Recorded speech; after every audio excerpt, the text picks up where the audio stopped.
Hello friends, मैं हूँ लाल मोहन कुमार। तो आप सभी को स्वागत है आपके प्यारा सा और आपका छोटा सा यूट्यूब चैनल साइंस एक्सप्रेस में। तो फ्रेंड्स, व्हाट्सअप ग्रुप में ज्वाइन होने के लिए मेरा व्हाट्सअप नंबर है 6204317872 पर कांटेक्ट कर लीजिएगा या व्हाट्सअप हाय हेलो भेजिएगा, मैं ग्रुप में जोड़ देंगे, वहाँ पे PDF नोट्स मिल जाएगा। तो मेरे दोस्त, आप लोगों का कमेंट आया था कि सर क्लास 12th का बायोलॉजी का जीव विज्ञान का पहला चैप्टर और सेकंड चैप्टर सभी के सभी का VVI ऑब्जेक्टिव, मेरे दोस्त VVI ऑब्जेक्टिव अति महत्वपूर्ण ऑब्जेक्टिव आपके बोर्ड एग्जाम के लिए।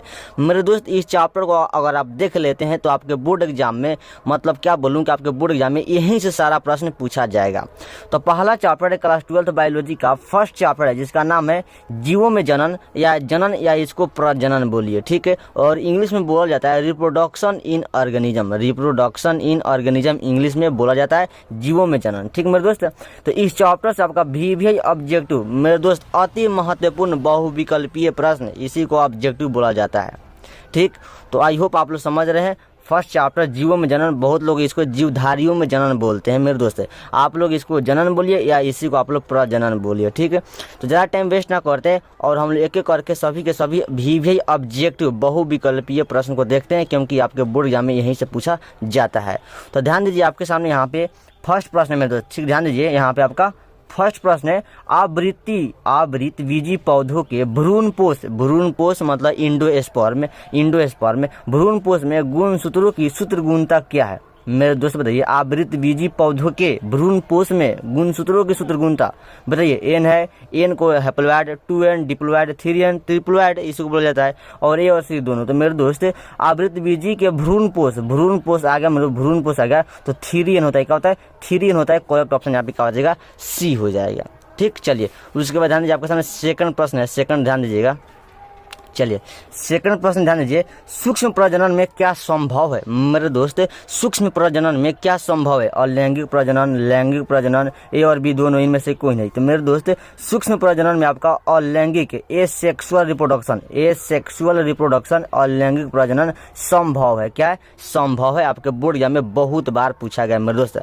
अगर आप बोर्ड एग्जाम की परीक्षा तैयारी कर रहे हैं तो आपके लिए बहुत ही शानदार ऑब्जेक्टिव है इस चैप्टर से। अगर आपको अच्छा लगेगा तो अभी लाइक कर दीजिए, और चैनल पर नए आए होंगे तो चैनल को सब्सक्राइब कर लीजिएगा, ठीक। चलिए आगे ध्यान दीजिए, आपके सामने थर्ड नंबर प्रश्न ध्यान दीजिए। थर्ड नंबर, निम्न में से कौन उभयलिंगी प्राणी है मेरे दोस्त? बताइए, निम्न में से कौन उभयलिंगी प्राणी कौन है? ऑप्शन ए मुर्गी, सांप, A और B दोनों केंचुआ। तो मेरे दोस्त, उभयलिंगी प्राणी आपका केंचुआ होगा। क्या होगा? केंचुआ होगा। ऑप्शन यहाँ पे क्या हो जाएगा? D हो जाएगा। आपके बोर्ड एग्जाम में बहुत बार पूछा गया है। क्या हुआ? केंचुआ आपका उभयलिंगी प्राणी है। चलिए, उसके बाद ध्यान दीजिए, आपके सामने चौथा प्रश्न है, ईस्ट में प्रजनन मुख्यतः किसके माध्यम से होता है? ईस्ट में मेरे दोस्त, ईस्ट में प्रजनन मतलब रिप्रोडक्शन किसके माध्यम से होता है? मुख्यतः किसके माध्यम से होता है? मुकुलन, विखंडीकरण की परागकरण, इनमें से सभी के द्वारा। तो मेरे दोस्त, ईस्ट में आपका प्रजनन मुकुलन द्वारा होता है। किसके द्वारा होता है? मुकुलन के द्वारा होता है। ऑप्शन यहाँ पे करेक्ट A हो जाएगा। चलिए, उसके बाद ध्यान दीजिए, पांचवा प्रश्न आपके सामने, युग्मक सामान्यतः किस प्रकार के होते हैं? युग्मक सामान्यतः किस प्रकार के होते हैं? हैप्लॉइड, डिप्लॉइड या पॉलीप्लॉइड या नॉलीप्लॉइड? मेरे दोस्त बताइए, युग्मक सामान्यतः किस प्रकार का होता है? तो आपको पता होगा कि युग्मक गैमीट आपका क्या होता है? हैप्लॉइड होता है। क्या होता है? हैप्लॉइड होता है। करेक्ट ऑप्शन यहाँ पे क्या हो जाएगा? A वाला ही हो जाएगा, हैप्लॉइड। हैप्लॉइड को क्या बोला जाता है? N बोला जाता है। क्या बोला जाता है? N बोला जाता है। डिप्लॉइड को 2N बोला जाता है। ये आपको पता होना चाहिए, ठीक। चलिए आगे ध्यान दीजिए, आपके सामने मेरे दोस्त सिक्स नंबर प्रश्न ध्यान दीजिए। 6 नंबर, निम्नांकित में से किस पादप काय अगुणित होता है? किस पादप में यहाँ पे में हो लगाइए या नहीं लगाइए कोई बात नहीं। किस पादप में काय अगुणित होता है? शैवाल, कवक, ब्रायोफाइट्स, इनमें से सभी। तो मेरे दोस्त, आपको बता दूं कि काय अगुणित मतलब नॉलीप्लॉइड है। नॉलीप्लॉइड किस में होता है? तो मेरे दोस्त, ब्रायोफाइट्स में होता है। किस में होता है? ब्रायोफाइट्स में होता है। ऑप्शन यहाँ पे क्या हो जाएगा? C हो जाएगा। बहुत लोग ऑप्शन D, इनमें से सभी के सभी बताएंगे मेरे दोस्त, सभी के सभी गलत हो जाएगा, ब्रायोफाइट्स होगा। अगर आप लोग अच्छे से आंसर याद करेंगे तभी तो बोर्ड एग्जाम में सही आंसर लगाकर आएंगे। चलिए, उसके बाद ध्यान दीजिए, आपके सामने सातवां प्रश्न है। सातवां प्रश्न है, अदरक में कायिक प्रवर्धन किसके द्वारा होता है? अदरक में कायिक प्रवर्धन किसके द्वारा होता है? राइजोम, जड़, ट्यूबर, बल्ब। तो मेरे दोस्त, अदरक में आपका राइजोम द्वारा क्या होता है? कायिक प्रवर्धन होता है। अदरक पूछे या आपसे हल्दी पूछे, अदरक पूछे या आपसे मेरे हल्दी भी पूछे, हल्दी में कायिक प्रवर्धन किसके माध्यम से होता है, तो राइजोम के द्वारा। हल्दी भी पूछे तो आप लोग राइजोम लगाइएगा, ठीक है। यह अदरक वाला प्रश्न बहुत बार बोर्ड एग्जाम में पूछा गया है। चलिए उसके बाद ध्यान दीजिए, 8वां प्रश्न है। 8वां प्रश्न है, कंद किसका रूपांतरण है, बताइए मेरे दोस्त, कंद किसका रूपांतरण है, कली का, तना का, डाली का, संचयित जड़ का। तो मेरे दोस्त कंद संचयित जड़ का रूपांतरण है। ऑप्शन यहाँ पे क्या हो जाएगा, डी हो जाएगा। क्या होगा, डी हो जाएगा, संचयित जड़ का। ठीक, तो मेरे दोस्त चलिए अगला प्रश्न देखते हैं, 9 नंबर। ठीक, चलिए ध्यान दीजिए, 9 नंबर प्रश्न है। 9 नंबर, काजू निम्नांकित में से कैसा फल कहलाता है, काजू निम्नांकित में से कैसा फल कहलाता है, यथार्थ, बैरी, नट, सभी। तो मेरे दोस्त काजू आपका नट फल कहलाता है। कैसा फल, नट फल है। काजू आपका नट फल है। ये आपके बोर्ड एग्जाम में बहुत बार पूछा गया है। क्या होगा, ऑप्शन यहाँ पे सी हो जाएगा। 10 प्रश्न आपके सामने, जेम्यूल्स का निर्माण किसमें होता है, जेम्यूल्स का निर्माण किसमें होता है, ईस्ट में, हाइड्रा में, अमीबा में, स्पंज में।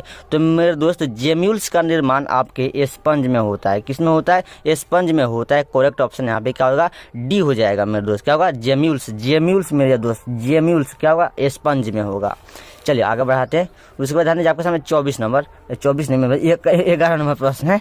11 नंबर प्रश्न है, 124 शुक्राणुओं के निर्माण में मेरे दोस्त 124 शुक्राणुओं के निर्माण में कितनी अर्धसूत्री विभाजन की आवश्यकता होगी, कितने अर्धसूत्री विभाजन की आवश्यकता होगी।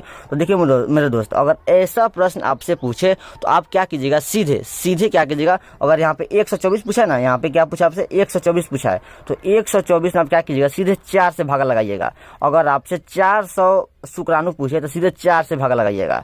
अगर आपसे 800 शुक्राणु पूछे सीधे 4 से भागा लगाइएगा, आपका आंसर निकल आएगा। तो 124 पूछा है तो 4 से भागा लगाएंगे तो क्या हो जाएगा, यहाँ पे 31 से कट जाएगा। तो क्या होगा, 31 होगा आपका मेरे दोस्त। क्या होगा, ऑप्शन बी हो जाएगा। 31 अर्धसूत्री विभाजन की आवश्यकता 31 बार, ऑप्शन क्या हो जाएगा, बी हो जाएगा। ये प्रश्न आपको समझ में आ गया होगा तो अभी वीडियो को लाइक कीजिए, चैनल पर नए आए होंगे तो चैनल को सब्सक्राइब कीजिए। All the best, thank you. चलिए आगे देखिए, 12 नंबर प्रश्न है, स्तनधारियों में निषेचन कहाँ होता है, निषेचन मतलब फर्टिलाइजेशन कहाँ होता है, स्तनधारियों में फर्टिलाइजेशन निषेचन कहाँ होता है, अंडाशय में, वसीय भाग में, गर्भाशय में, फैलोपियन नली में। फैलोपियन ट्यूब बोलिए इसी को, या फैलोपियन नली बोलिए, फैलोपियन ट्यूब बोलिए या फैलोपियन नली। ऑप्शन आपका यही डी वाला सही हो जाएगा। फैलोपियन ट्यूब में स्तनधारियों में निषेचन वहीं पे होता है, फैलोपियन ट्यूब में ही फर्टिलाइजेशन हो जाता है। चलिए उसके बाद आने आपके सामने 13 नंबर प्रश्न मेरे दोस्त, भ्रूणपोष में कितने क्रोमोजोम होते हैं। भ्रूणपोष को बोला जाता है इंग्लिश में इंडोस्पर्म बोला जाता है। तो इंडोस्पर्म में कितने क्रोमोजोम होते हैं, या भ्रूणपोष में कितने क्रोमोजोम होते हैं। एन मतलब हैप्लोइड, 2n मतलब डिप्लोइड, 3n मतलब ट्रिप्लोइड इसको बोलिए। डी में ए और बी दोनों। तो मेरे दोस्त भ्रूणपोष में 3n होता है। क्या होता है, 3n होता है। ऑप्शन यहाँ पे क्या हो जाएगा, सी हो जाएगा। ठीक, चलिए आगे देखिए मेरे दोस्त 14वां प्रश्न है, जब संतति की उत्पत्ति एकल जनक द्वारा होती है तब क्या कहलाता है, जब संतति की उत्पत्ति, संतति मतलब संतान की उत्पत्ति, एकल जनक मतलब एक ही जनक द्वारा उत्पन्न, एक ही जनक द्वारा होती है, मतलब पैदा लेता है एक ही जनक द्वारा, तो वह क्या कहलाता है, लैंगिक, अलैंगिक, ये और भी दोनों, या आंतरिक निषेचन। एकदम मेरे भाई 14 का आपको पता होगा, फटाफट बता देंगे एकदम। बताइए मेरे दोस्त क्या होगा, एकल जनक द्वारा होता है तो अलैंगिक क्या होगा, अलैंगिक होगा। ऑप्शन क्या होगा यहाँ पे, बी हो जाएगा, अलैंगिक जनन हो जाएगा। क्या होगा, अलैंगिक जनन हो जाएगा। ठीक, चलिए एक सेकंड, चलिए आगे बढ़ेंगे।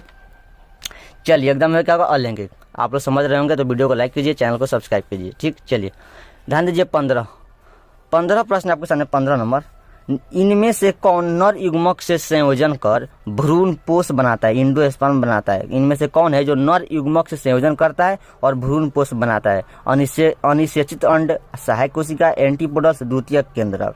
तो मेरे दोस्त कौन होगा, द्वितीयक केंद्रक, सेकेंडरी सेल होगा। क्या होगा, सेकेंडरी सेल, इसी को इंग्लिश में बोला जाता है, इंग्लिश में सेकेंडरी सेल, द्वितीयक केंद्रक। और करेक्ट ऑप्शन, सही ऑप्शन डी होगा। ठीक, नर युग्मक से संयोजन का भ्रूणपोष बनाता है। द्वितीय केंद्रक नर युग्मक से, नर से युग्मक के, नर के युग्मक से संयोजन करता है, मतलब क्या करता है, फर्टिलाइजेशन करता है, संयोग करता है, तब आपका भ्रूणपोष बनता है। ऑप्शन डी हो जाएगा। ठीक, चलिए एक सेकंड, चलिए 16 प्रश्न देखिए। 16 प्रश्न है, स्तनधारी के शुक्राणुओं के मध्य भाग मेरे दोस्त याद रखिएगा, स्तनधारी के शुक्राणुओं के मध्य भाग में क्या पाया जाता है, केंद्रक, रसधानी, माइटोकॉन्ड्रिया, सेंट्रियोल। तो मेरे दोस्त स्तनधारी के शुक्राणुओं के मध्य भाग में आपका माइटोकॉन्ड्रिया पाया जाता है। क्या पाया जाता है? माइटोकॉन्ड्रिया पाया जाता है स्तनधारी के शुक्राणु में, जो मेल में पाया जाता है। शुक्राणु किसको पाया जाता है? मेल में। इस शुक्राणु को स्पर्म बोला जाता है। क्या बोला जाता है? स्पर्म में बोला जाता है मेरे दोस्त। ठीक, तो क्या होगा? माइटोकॉन्ड्रिया होगा। करेक्ट ऑप्शन यहाँ पे सी हो जाएगा। ठीक, चलिए मेरे दोस्त उसके बाद आगे प्रश्न देखते हैं, वीडियो में बने रहिएगा। ठीक, चलिए 16 के बाद आपके सामने 17 प्रश्न है। 17 नंबर प्रश्न है, तो चलिए 17 नंबर प्रश्न है। 17 नंबर, द्विखंडन किस में पाया जाता है? अमीबा में, पैरामीशियम में, जलकुंभी में, ए और बी दोनों में। द्विखंडन मेरे दोस्त दो बार विभाजन हो जाता है। अमीबा विभाजन हो जाता है, एकदम हो जाता है। पैरामीशियम भी आपका विभाजन हो जाता है द्विखंडन में। तो क्या होगा? ए और बी दोनों का करेक्ट ऑप्शन यहाँ पे क्या हो जाएगा? डी हो जाएगा। सही ऑप्शन डी हो जाएगा। ठीक, चलिए उसके बाद देखिए 18 प्रश्न है, मुकुलन बडिंग द्वारा जनन किस में होता है? मुकुलन द्वारा जनन किस में होता है? ईस्ट में, म्यूकर में, पाइनस में या आपका फर्न में? तो मेरे दोस्त ईस्ट में आपका क्या होता है? मुकुलन द्वारा जनन होता है, रिप्रोडक्शन होता है। करेक्ट ऑप्शन यहाँ पे ए हो जाएगा। ये क्या होगा? ए होगा। चलिए उसके बाद ध्यान दीजिए आपके सामने 19 नंबर प्रश्न है, ऋतुस्राव चक्र किस में होता है? ऋतुस्राव चक्र किस में होता है? मनुष्य में, बंदर में, चिंपैंजी में, इनमें से सभी में। तो मेरे दोस्त ऋतुस्राव चक्र आपका इनमें सभी में होता है। किस में होता है? इनमें सभी में होता है। करेक्ट ऑप्शन यहाँ पे क्या हो जाएगा? डी हो जाएगा। चलिए उसके बाद ध्यान दीजिए आपके सामने 20 नंबर प्रश्न है। ध्यान दीजिए, मनुष्य के युग्मक में गुणसूत्रों की जोड़ों की संख्या कितना होता है? जोड़ों की संख्या कितना होता है? तो 23 जोड़ा होता है। कितना होता है? 23 जोड़े होते हैं। ऑप्शन यहाँ पे बी हो जाएगा। चलिए उसके बाद ध्यान दीजिए आपके सामने 21 नंबर प्रश्न है, इनमें कौन अंडप्रजक प्राणी है? ओविपेरस। अंडप्रजक मतलब अंडा देने वाला प्राणी कौन है? मुर्गी अंडा देता है, सांप अंडा देता है, मगरमच्छ भी अंडा देता है। क्या होगा? इनमें से सभी का सभी हो जाएगा। करेक्ट ऑप्शन यहाँ पे क्या हो जाएगा? डी हो जाएगा, जो अंडप्रजक प्राणी है। चलिए उसके बाद ध्यान दीजिए आपके सामने 22 नंबर प्रश्न है, निम्न में से किस में बाह्य निषेचन होता है? बाह्य मतलब बाहर निषेचन होता है। किस में है जो बाहर निषेचन होता है? मेढक में, हिरन में, मनुष्य में, घोंघा में। तो मेरे दोस्त मेढक है ना, मेढक जो बाह्य निषेचन करता है, मतलब अपने शरीर के अंदर फर्टिलाइजेशन नहीं करता है, बाहर निषेचन करता है, बाहर फर्टिलाइजेशन करता है। करेक्ट ऑप्शन क्या हो जाएगा? मेढक हो जाएगा। चलिए उसके बाद ध्यान दीजिए आपके सामने 23 प्रश्न है। ध्यान दीजिएगा, निम्न में से कौन उभयलिंगी पादप नहीं है? उभयलिंगी पादप कौन है जो नहीं है? पपीता, सरसों, मक्का, गुड़हल। मेरे दोस्त बताइए, उभयलिंगी पादप कौन है जो नहीं है? उभयलिंगी पादप कौन है? उभयलिंगी, फटाफट इसका आंसर आप लोग बताइएगा। इसका आंसर आप लोग बताइए। तो इतना इंतजार, एकदम फटाफट, एकदम मेरे भाई। मेरे दोस्त उभयलिंगी पादप आपका सरसों है, गुड़हल भी है, मक्का भी है, लेकिन आपका पपीता आपका क्या है? उभयलिंगी पादप नहीं है पपीता। चलिए उसके बाद आपके सामने 24 प्रश्न है, निम्न में से कौन जंतु उभयलिंगी नहीं है? निम्न में से कौन है जंतु जो आपका उभयलिंगी नहीं है? तो मेरे दोस्त उभयलिंगी आपका जोंक है, केंचुआ है, फीता कृमि है, लेकिन आपका घरेलू मक्खी आपका उभयलिंगी जंतु नहीं है। ठीक, चलिए उसके बाद आगे प्रश्न देखते हैं, वीडियो में बने रहिए।